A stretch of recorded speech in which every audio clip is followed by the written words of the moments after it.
We all confront it, don't we? That persistent, often uncomfortable reality of suffering.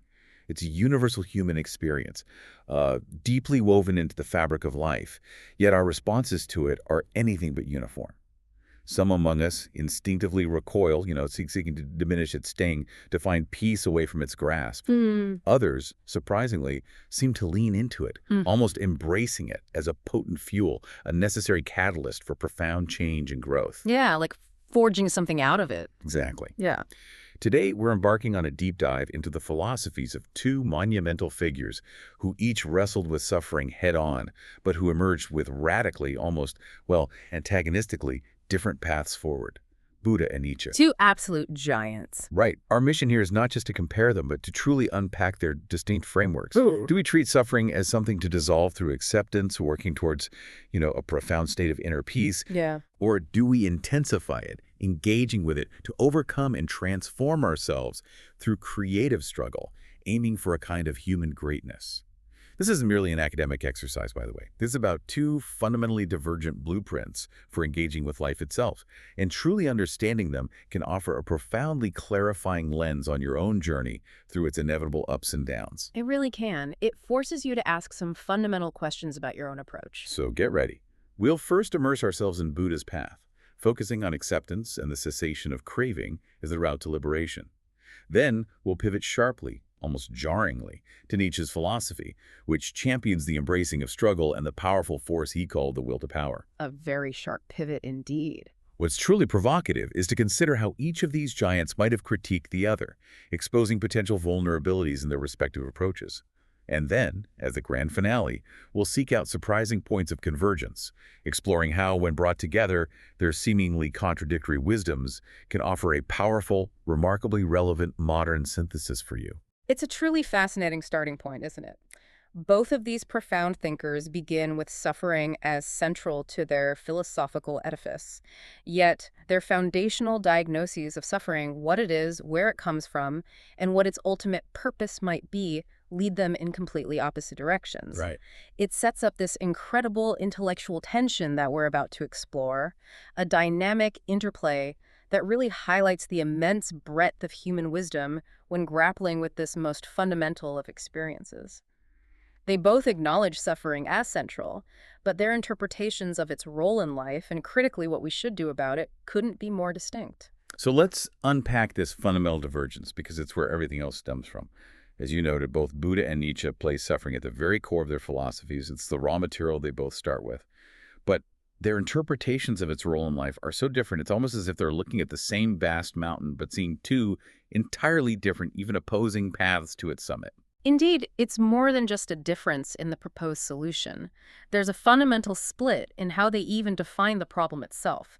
For the Buddha, suffering, or dukkha, is the central problem to be understood, deeply examined, and ultimately transcended. It's an affliction that binds us. Something to be, well, cured. Exactly. For Nietzsche, however, suffering isn't an affliction to be escaped. It's the very soil, the rich and fertile ground in which human greatness, creativity, and deeper self-knowledge grow.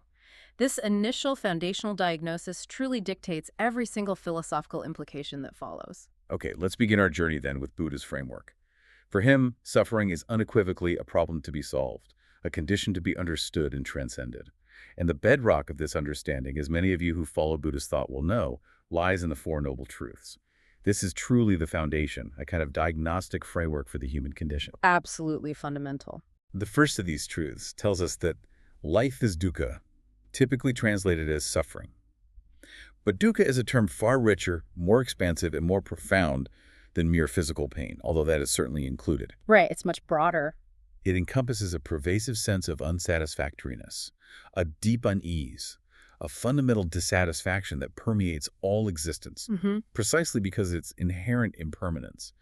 It's that feeling that something is always not quite right, even in moments of joy, And that's a crucial distinction, and I'm glad you brought it up. Dukkha isn't just about the acute pain of, say, stubbing your toe. It extends to the subtle background hum of anxiety, the stress of constant striving, the disappointment that inevitably follows any attachment to something fleeting.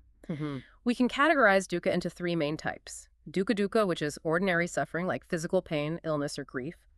Viparinamadukkha, the suffering of change, which arises from the impermanence of pleasurable experiences. That Yeah. feeling of loss when a good time Oh, ends. yeah. Definitely felt that. And Sankhara dukkha, the suffering of conditioned existence itself, the pervasive unsatisfactoriness of having a mind and body that are constantly subject to change and renewal. It's the inherent instability of everything conditioned, the constant awareness that even in moments of pleasure, they are fleeting, leading to a subtle underlying anxiety. That deep unease, that inherent instability, it really resonates, doesn't it? And the second noble truth then pinpoints the absolute root cause of this dukkha, craving, or tanha. This isn't just a simple desire for, say, a chocolate chip cookie, though that's an example of it. Small example, yeah. A deeper, more pervasive, often unconscious grasping. It's craving for sensory pleasures, for permanence in an inherently impermanent world, for a fixed identity, or for things to be other than they are right now. The human condition, in this profound view, is defined by this constant clinging, this relentless grasping for things that are, by their very nature, fleeting and ultimately beyond our control. We chase, we cling, and we invariably suffer. And that's the critical, illuminating insight that truly underpins the Buddhist understanding. As long as one clings, as long as one is driven by tanha, one suffers. Consider any attachment to a relationship, to a particular job or status, to a physical state like youth or health, or even to a cherished idea of oneself. Anything. Anything. When that thing inevitably changes, ends, or simply doesn't meet our often unrealistic expectations, disappointment, pain, and a renewed sense of dukkha inevitably follow. Tanha is the powerful, relentless engine that keeps the entire cycle of dukkha spinning. It's that insatiable wanting, that feeling of not enough or not quite right that, if we're honest, we all experience on a daily basis. It's the constant yearning for more or for things to be different rather than accepting what is. So if craving is indeed the root cause, then the third noble truth offers a beacon of hope. Suffering can cease. It's not an immutable fact of existence. Which is huge, right? That possibility of Yeah, cessation. it's everything. And crucially, the fourth noble truth provides the practical, actionable guide to achieving that cessation, the Eightfold Path. This isn't just an abstract philosophy. It's a living, breathing, practical guide for cultivating wisdom, ethical discipline, and practices of mental development like meditation. These elements, when practiced diligently, are designed to gradually and systematically extinguish craving and attachment at their source. Absolutely. The Eightfold Path is a holistic and comprehensive program for liberation. It's divided into three main categories. Wisdom, prajna, which includes right understanding, comprehending the Four Noble Truths and right thought, free from ill will, craving, and cruelty. Okay. Then there's ethical conduct. Sila, encompassing right speech, truthful, kind, helpful, right action, non-harming, non-stealing, proper sexual conduct, and right livelihood, earning a living ethically. Makes sense. And finally, mental development, samadhi, which involves right effort, preventing unwholesome states, cultivating wholesome ones, right mindfulness, awareness of body, feelings, mind, and phenomena, and right concentration, deep meditative absorption. So it's quite involved. It's a whole way of life. It is. These 8 elements work together to systematically dismantle the patterns of craving, attachment, and illusion that perpetuate dukkha. The ultimate goal, nirvana, is not some heavenly realm or a paradise in the Western sense of acquisition. It is the complete cessation of suffering. It's an extinguishing of craving, of attachment, of the illusion of a permanent self, leading to a profound, unshakable state of peace, utterly free from the cycle of dukkha. It is a radical letting go, a profound release, rather than any form of acquisition. And extinguishing, that's a powerful image. And this brings us to the very essence of acceptance in Buddhism. It's about a radical, clear-eyed acceptance of impermanence, recognizing that nothing, absolutely nothing lasts. Nothing is permanent. It's accepting anatta, the profound truth of the non-existence of a permanent, unchanging self, that the I we cling to is a construct. And ultimately, it's accepting that true liberation, true peace, requires letting go not through conquest or forceful struggle, but through profound understanding, wisdom, and a compassionate release of our grasping. And for you, the listener, this offers incredibly potent and surprisingly modern tools. In our contemporary world, which is often filled with constant anxiety, overwhelming information overload, and the relentless pressure to acquire more, achieve more, and be more, The pressure is immense. it really is. The Buddhist approach provides a powerful framework for cultivating serenity, practicing deep mindfulness, and finding a profound release from that constant, exhausting cycle of attachment and dissatisfaction. It teaches you how to step back from the incessant demands, to observe without clinging, and to find a fundamental peace amidst the chaos simply by understanding the mechanisms of suffering and letting go of the desperate need to cling to every fleeting experience, positive or negative. It's about cultivating an inner refuge that no external storm can breach. An inner refuge. I like that. Yeah. Okay, now let's pivot sharply, almost as if turning a completely different page in a book to Nietzsche's framework. He offers an almost inverse perspective, a philosophy that fundamentally challenges the very notion of suffering as something to be eradicated. Yeah, get ready for whiplash. Right.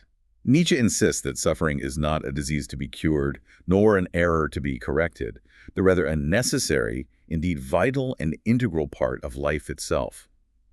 For him, to attempt to remove suffering would be to fundamentally remove vitality, to excise the very essence of what makes life meaningful, dynamic, and ultimately worth living. It's a very different starting point, isn't it? It's a completely different foundational premise, yes. For Nietzsche, existence is not about seeking comfort or escaping pain.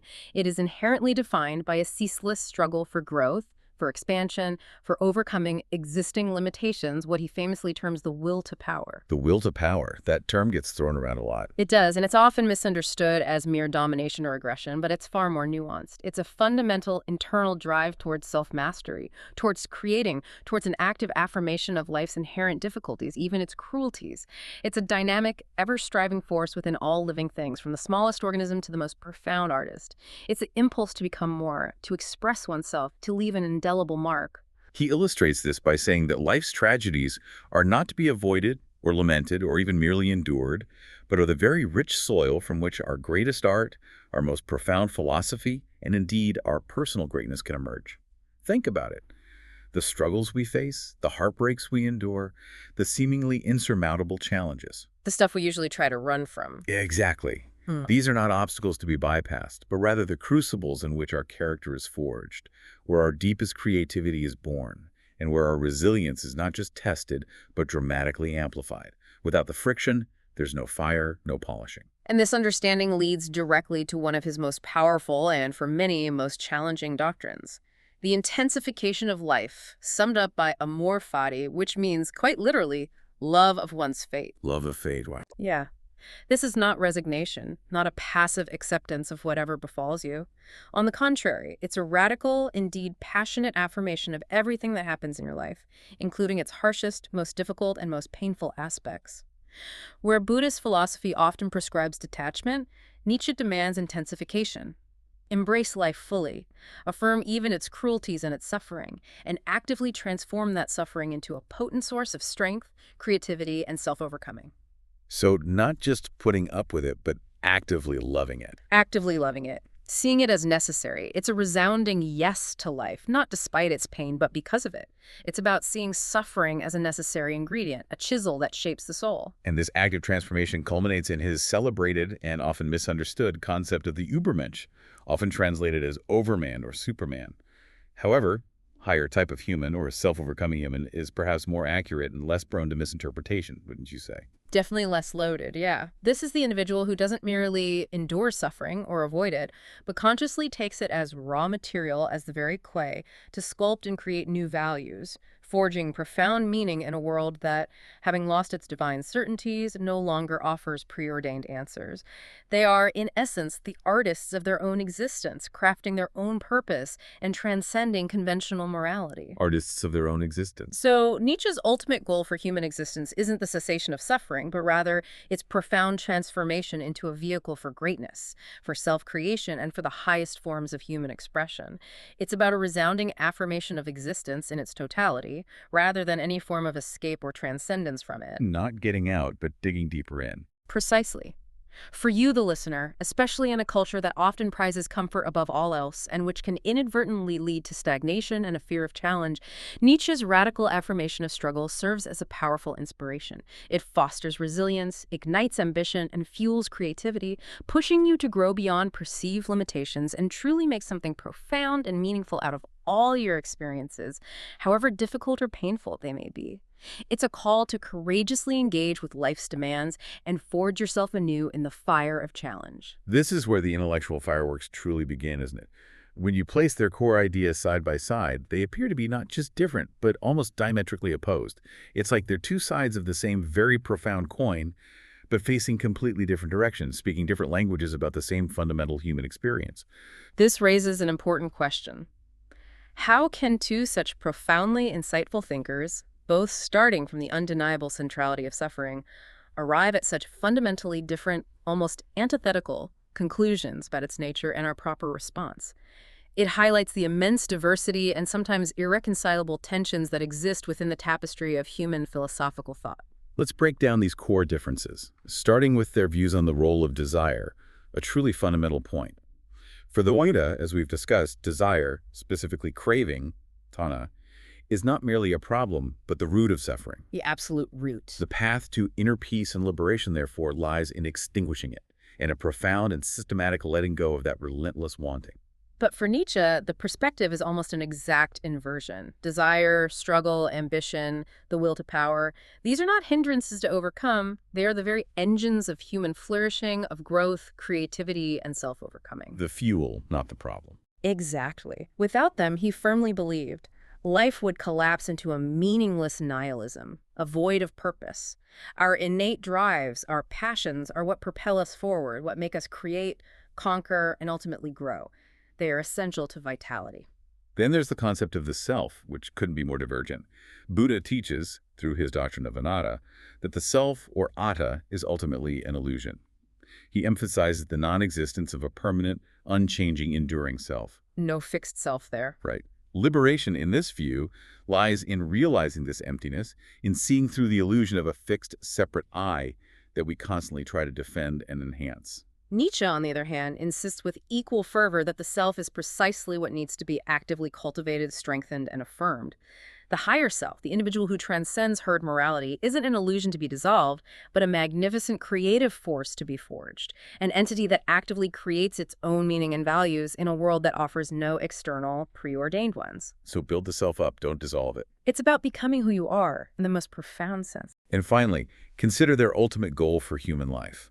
For the Buddha, it's the end of suffering, culminating in nirvana, a transcendence of worldly entanglements, a profound, unshakable peace achieved through release and the cessation of craving. Escape, or maybe release is a better word. Release, yeah. Well, for Nietzsche, the goal is not escape, but the radical transformation of suffering into greatness, into creative output, into a more powerful and affirmed self. It's a resounding, passionate affirmation of existence in its entirety, not an escape from it. It's about becoming more, about enhancing life, rather than becoming less entangled with its inherent struggles. This philosophical tension between them is incredibly rich and deeply illuminating. Buddha's path points towards tranquility, towards liberation, towards compassion, and the cessation of personal suffering. Yet Nietzsche would likely view this, perhaps controversially, as a form of life denial, a subtle but profound retreat from the necessary struggles of existence, a kind of spiritual quietism that diminishes human potential. You might call it a philosophy for the weak, designed to make suffering bearable rather than powerful. Harsh, but that was his critique, wasn't it? A no to life's totality. Yeah. And conversely, Nietzsche's exaltation of struggle, his fervent call for creation, and his radical affirmation of life, while undeniably inspiring for many, the Buddha would almost certainly see as merely another, perhaps grander and more sophisticated form of clinging to illusions of power, to a fixed identity, and to an enduring impact. Right. He would perceive it as perpetuating the cycle of dukkha, a continuous grasping for permanence and significance, even if it's in the form of relentless self-overcoming and artistic legacy. It's still attachment to becoming, which for Buddha is still a source of suffering. It's still driven by tanha, just maybe a more heroic form of it. So this tension truly marks the two extreme poles of human response to pain and adversity. On one hand, the deeply spiritual and psychological path to dissolve it and find profound inner peace. On the other, the fierce, vital, and creative path to transform it into something powerful, meaningful, and deeply affirming of life itself. Both are immensely powerful, but they pull in radically, almost irreconcilably, different directions. It really forces you to examine your own inclinations, doesn't it? It really does. Okay, so we've explored the stark differences and the profound opposing frameworks.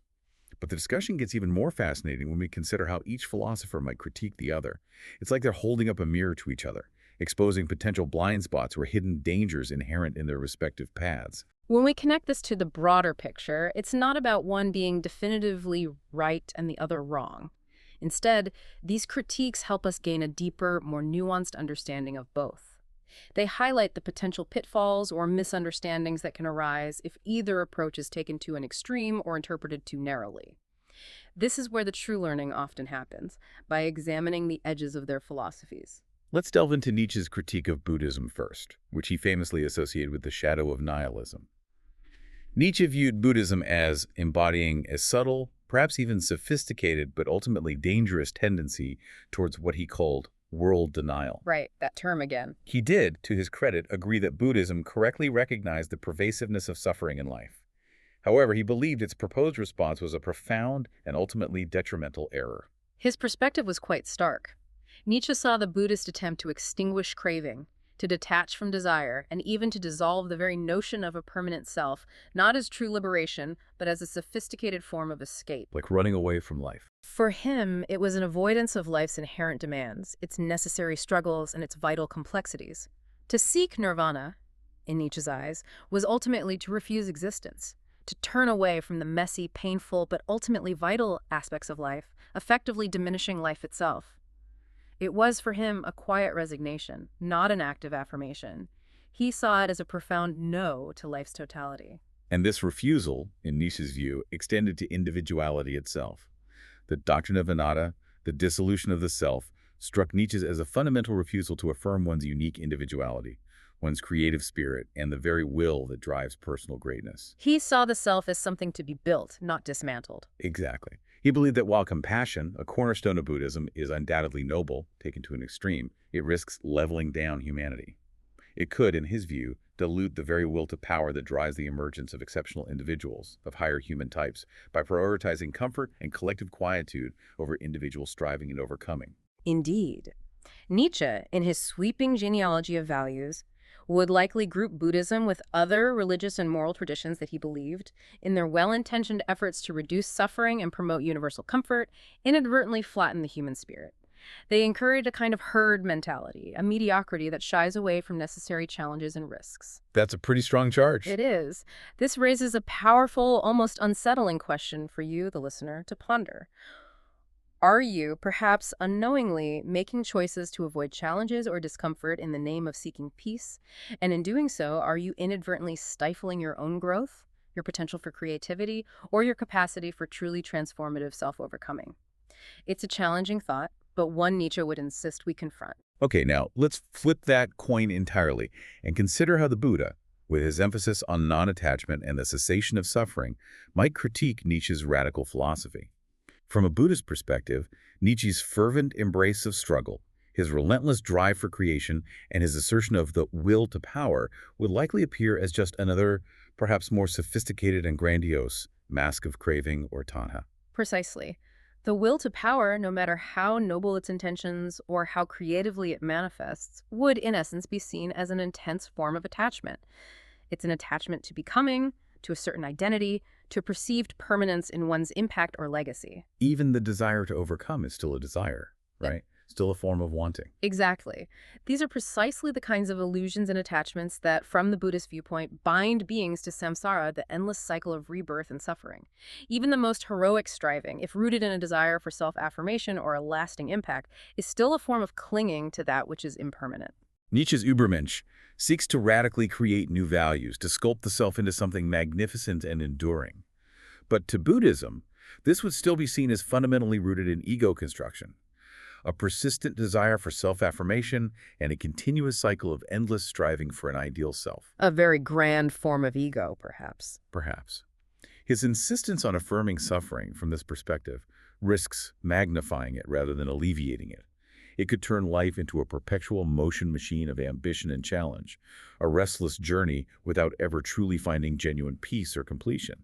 The suffering would simply shift its form from one challenge to the next. Where Nietzsche sees transcendence in art and profound creation, a lasting legacy forged through struggle, Buddhism might see these as merely more subtle forms of grasping for fame, for recognition, for a sense of enduring impact, all of which are ultimately impermanent and subject to the ravages of time and change. For the Buddha, true liberation isn't found in willing more powerfully, in creating more fiercely, or in becoming a greater self.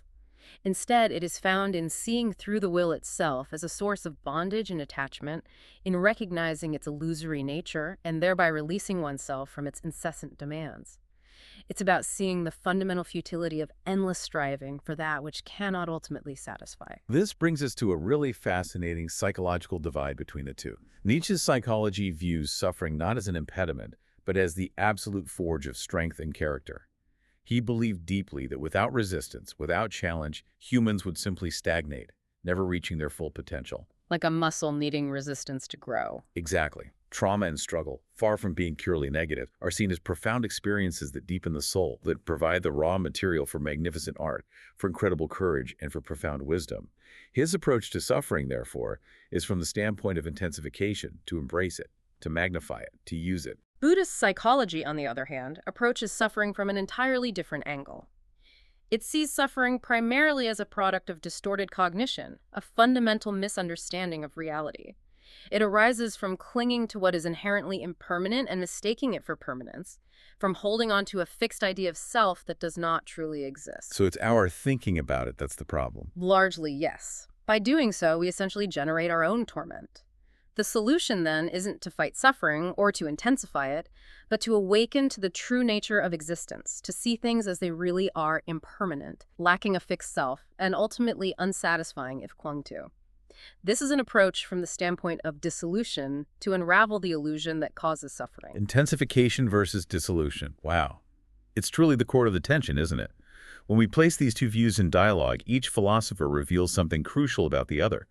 Nietzsche exposes a very real and perhaps uncomfortable danger in Buddhism, that it may be misunderstood as resignation, as quietism, as a collapse into nothingness, or even as a refusal to robustly engage with life's inherent demands. Which isn't really fair to engaged Buddhism, for instance, but it's a possible misreading. Right. This is a crucial clarification for anyone exploring Buddhist paths. It's certainly not about being passive or doing nothing. And conversely, the Buddha exposes a significant danger in Nietzsche's philosophy, that glorifying struggle and the will to power risks leading to endless cycles of ambition, a relentless and potentially exhausting restlessness, and ultimately a perpetuation of suffering rather than finding any true, lasting peace. It becomes a never-ending cycle of striving for something that, even if achieved, will eventually be lost or prove insufficient, thus triggering more dukkha.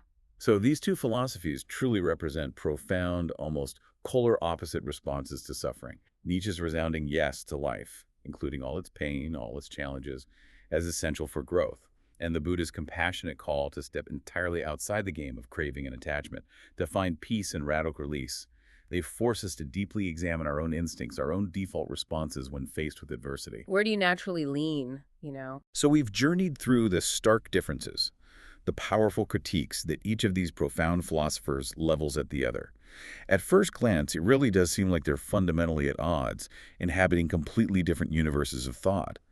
But what if we don't have to make an exclusive choice? What if there's a way to find a modern synthesis, a richer, more comprehensive understanding, by actively looking for points of surprising convergence, points where their seemingly contradictory wisdoms might actually complement and enrich each other? This raises a truly important question for us. Can these seemingly irreconcilable paths actually offer a more complete and robust philosophy of suffering when considered together? They both demand a radical, almost revolutionary transformation from the individual, albeit in very different directions. Yeah, neither is about staying the same. Not at all. Perhaps their inherent tension isn't a flaw to be resolved, but rather a profound source of immense depth and practical insight for our own understanding of human experience. Let's re-examine Buddha's core insight, what we can call clear seeing, or simply clarity.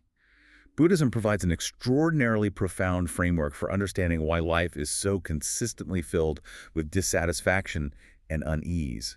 It brilliantly, almost surgically, unmasks the root causes, the pervasive forces of craving and clinging. That diagnostic power is undeniable. It teaches us, with undeniable precision, that impermanence ensures that every single attachment we form, every expectation we cling to, will eventually lead to disappointment or suffering.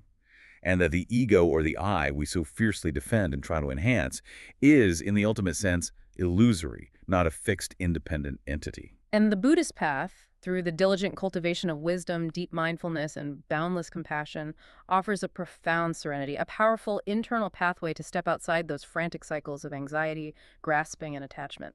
It's about truly understanding the intricate, often hidden mechanisms that perpetuate suffering within us. Seeing the game so you don't have to play it in the same way? Exactly. This clear seeing allows us to disengage from the patterns that bind us.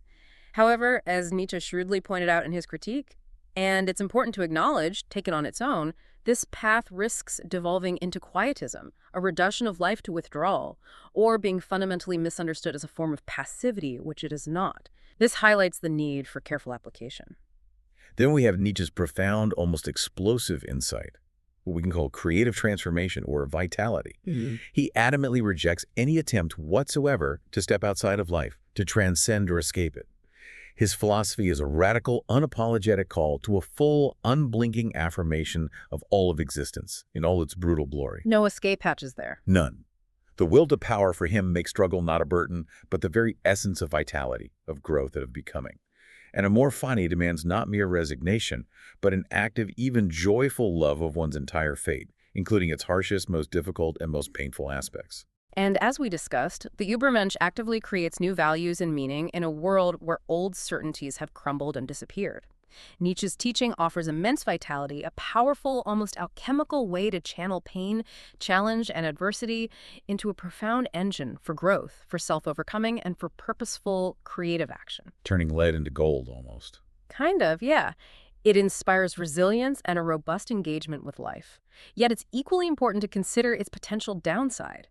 Taken on its own, this path risks endless striving, a heroic but potentially exhausting cycle of ambition and self-overcoming that might never truly lead to a sense of inner peace, completion, or fundamental contentment. It's a powerful engine, but one that could, without balance, run itself into the ground. But here's the kicker, the truly illuminating insight. Despite their sharp, almost antagonistic differences, there are truly powerful points of convergence between them. One of the most significant is that both Buddha and Nietzsche emphatically reject the idea of simply being a passive victim of suffering. Absolutely. This is a crucial shared foundation. Neither philosopher advocates for weakness or resignation. Right. For the Buddha, suffering is certainly not an inevitable, unchangeable fate that you simply endure without agency. On the contrary, he teaches that it can be actively dissolved, transcended, and ultimately overcome through disciplined spiritual practice, profound wisdom, and clear seeing. It requires active internal engagement with the self, a deep, ongoing inner work. It's not about giving up, but about fundamentally giving up attachments that cause suffering. And for Nietzsche, suffering is equally not a meaningless torment to be merely endured. Quite the opposite. It's something that can be harnessed, channeled, and actively transformed into art, into profound philosophy, and into the creation of new values. It demands active overcoming, a purposeful, vigorous engagement with the struggle, not a weak surrender. So you see, neither advocates for a weak, passive surrender to life's difficulties. Both demand a radical, active response. Furthermore, both insist on a radical, internal transformation of the human being, not just shallow external comfort or quick-fix solutions. They are not interested in superficial bandages. No easy answers here. They both expose what they would consider false consolations, whether it's the comforting but ultimately unproven religious promises of paradise, which Nietzsche so fiercely critiqued in traditional religion, or the worldly pleasures mistakenly taken for permanence and lasting happiness, which Buddha critiqued as sources of attachment and dukkha. They both challenge us to look deeper, to confront reality head-on, and to seek profound inner change. A demand for authenticity, in a way. Yes, exactly. So what does this rich, often contradictory intellectual dialogue mean for you, the modern seeker navigating a complex and often overwhelming world? This isn't about picking a side, becoming either a full-blown Buddhist monk or a relentlessly striving Nietzschean warrior. It's about intelligently drawing strength and wisdom from both, creating a dynamic, powerful, modern synthesis that can be immensely applicable to your own life. When we connect this to the bigger picture, this complementarity offers an incredibly powerful and nuanced framework. You don't have to choose exclusively between finding peace and finding power.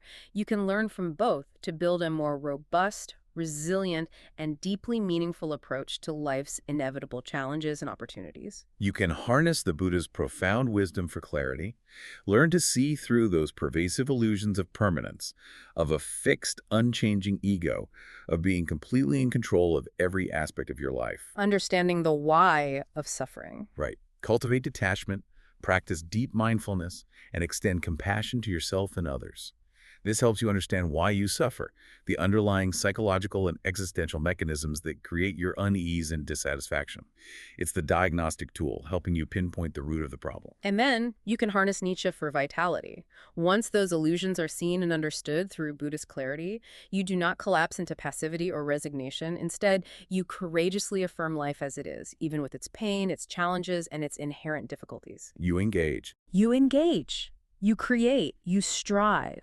You cultivate amor fati, a radical love for your fate.